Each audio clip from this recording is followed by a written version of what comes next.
tetap dilarang, tidak boleh berbisnis, tidak boleh menjadi anggota partai politik, dan ada beberapa lagi itu harus, dan bahkan kalau di luar dari pasal 47 bahwa cuman ada 14 kementerian lembaga yang boleh diduduki TNI aktif, yang TNI aktif itu harus mundur atau pensiun dini. Jadi tolong jangan ada kecurigaan, jangan salah berprasangka dulu. Mari kita sama-sama baca dengan baik setelah undang-undang ini disahkan. Alhamdulillah baru saja rapat paripurna DPR RI mensahkan undang-undang TNI yang mana dari fokus pembahasannya sudah memenuhi semua azas legalitas yang memang harus dilaksanakan. Tadi sudah disampaikan dalam rapat paripurna, semua prosesnya itu sudah dalam mekanisme yang memang seharusnya dilaksanakan, dari penerimaan surat sampai mendengarkan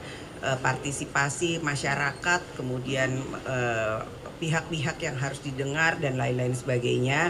Bahkan pembahasannya pun dilaksanakan secara terbuka. Kami dari DPR dan pemerintah menerima masukan dan aspirasi dari seluruh elemen masyarakat yang dianggap penting dan perlu.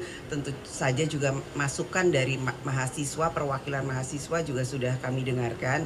Jadi pembahasan dari RUU TNI yang direvisi kemudian tadi disahkan menjadi undang-undang, ada 3 pasal yang fokus kemudian dibahas, yaitu pasal 7 terkait dengan OMSP, operasi militer, kemudian terkait dengan pasal 47 yang mana ada penambahan dari 10 bidang yang memang bisa ditempati oleh TNI aktif dari 10 menjadi 14. Kemudian masalah pensiun yang mana ada masalah keadilan. Jadi hanya 3 hal tersebut, dan tadi kami juga sudah menegaskan bahwa kami DPR RI dan pemerintah tetap menegaskan bahwa tetap mengedepankan supremasi sipil, kemudian hak-hak demokrasi, kemudian juga hak asasi manusia sesuai dengan aturan perundangan di Indonesia dan internasional. Jadi kami berharap dan menghimbau adik-adik mahasiswa yang saat ini mungkin masih belum mendapatkan penjelasan atau keterangan yang dibutuhkan, nanti kami siap untuk memberikan penjelasan bahwa apa yang dikhawatirkan, apa yang dicurigai, bahwa ada berita-berita yang kemudian revisi undang-undang TNI ini tidak akan sesuai dengan yang diharapkan, insya Allah tidak. Dan kami juga berharap bahwa revisi undang-undang TNI yang kemudian tadi sudah disahkan adalah nantinya ke depan akan bisa bermanfaat bagi pembangunan bangsa dan negara. Ini menjadi kritik dari pembahasan RUU TNI adalah pembahasannya yang dilakukan secara tertutup, Mbak Puan. Dalam artian sampai saat ini draftnya belum ada yang menerima, draft yang sudah disahkan dan diketuk palu hari ini belum ada yang menerima, dan semalam juga sempat ada pertemuan tertutup antara Komisi 1 dengan Menteri Hukum dan pemerintah lainnya. Nah, ini yang menjadi kritik adalah pembahasan yang secara tertutup. Ini bagaimana, Mbak Puan? Setelah disahkan, tentu saja nanti akan kami berikan apa yang sudah akan diputuskan. Tapi tadi yang seperti saya sampaikan, 3 hal yang kemudian menjadi perbincangan atau kemudian hal-hal yang kemudian diisukan, dicurigai tidak seperti yang diharapkan, insya Allah tidak akan terjadi.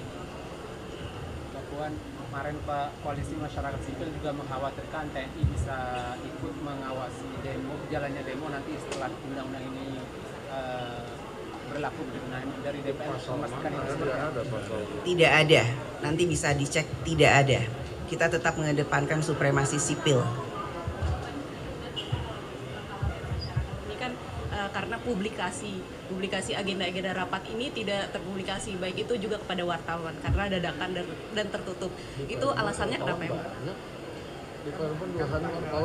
Dalam pembahasan selalu ada media, dan setelah keluar dari ruangan, Panja selalu memberikan penjelasan apa saja yang sudah dibahas. Namun karena memang belum selesai pembahasannya dalam pembahasan tersebut, tentu saja itu belum bisa menjadi satu hal yang menjadi keputusan. Jadi hari ini karena memang sudah diputuskan antara DPR RI dan pemerintah, ini menjadi satu keputusan yang memang sudah disepakati. Nanti silakan dilihat. Mbak Puan izin isu lain soal penemuan ladang ganja di Bromo. Mbak Puan, ini dari pimpinan DPR bagaimana sih Mbak menyikapi dan menindaklanjuti ke depannya?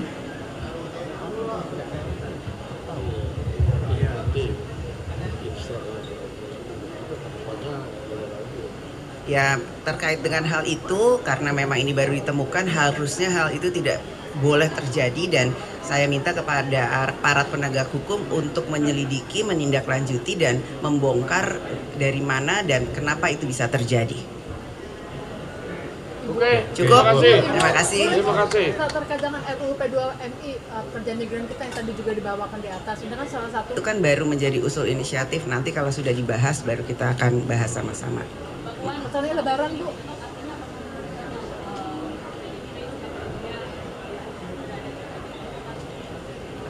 Kami di sini di DPR bersama-sama bergotong royong akan bersama-sama dengan pemerintah demi bangsa dan negara. Sikap Ibu Ya. Mega seperti apa Ibu? Mendukung karena memang sesuai dengan apa yang diharapkan. Ibu terkait kemarin. Bahwa tadi kan yang baru hanya 3, tapi untuk larangan berbisnis apakah masih sama bahwa TNI tidak boleh? Nah, tetap dilarang, tidak boleh berbisnis, tidak boleh menjadi anggota partai politik, dan ada beberapa lagi itu harus, dan bahkan kalau di luar dari pasal 47 bahwa cuman ada 14 kementerian lembaga yang boleh diduduki TNI aktif, yang TNI aktif itu harus mundur atau pensiun dini. Jadi tolong jangan ada kecurigaan, jangan salah berprasangka dulu. Mari kita sama-sama baca dengan baik setelah undang-undang ini disahkan. Kita jangan belum apa-apa berburuk sangka. Ini bulan Ramadan, bulan penuh berkah. Kita sama-sama harus mempunyai pikiran positif dahulu. Sebelum membaca, sebelum melihat, tolong jangan berburuk sangka dan berprasangka negatif. Pasal 7 Ibu soal terkait Lebaran, Bu, OMSP, persiapan Lebaran. soal OMSP ini tidak diatur masa tenggat TNI yang melakukan operasi di luar militer. Ini dikhawatirkan karena bisa menambah kewenangan presiden. Seperti apa? Itu nanti diatur dalam PP dan insya Allah jangan sampai terjadi ada operasi militer. Ini kan hanya untuk antisipasi dan mitigasi. Jikalau terjadi akan dilaksanakan hal seperti itu. Namun jika tidak, jangan sampai terjadi, dan itu hanya penambahannya itu adalah untuk cyber dan penyelamatan warga negara di luar negeri jika dibutuhkan. Persiapan Apa? Udah di undang-undang. Udah ada di undang-undang, kita kan berpayungnya payung undang-undang. Puan, Wah, ini udah terlalu. Pak Puan, kemarin ada desakan RUU Polri supaya segera dibahas karena KUHP sekarang lagi digarap di Liga. Ini seperti apa, Mbak? Belum ada surprise dan kita lihat lagi ya. Udah dulu, ini lagi lebaran, nanti habis lagi puasa mau menuju lebaran, ini udah jam kritis. Iya benar. Ya, terima kasih.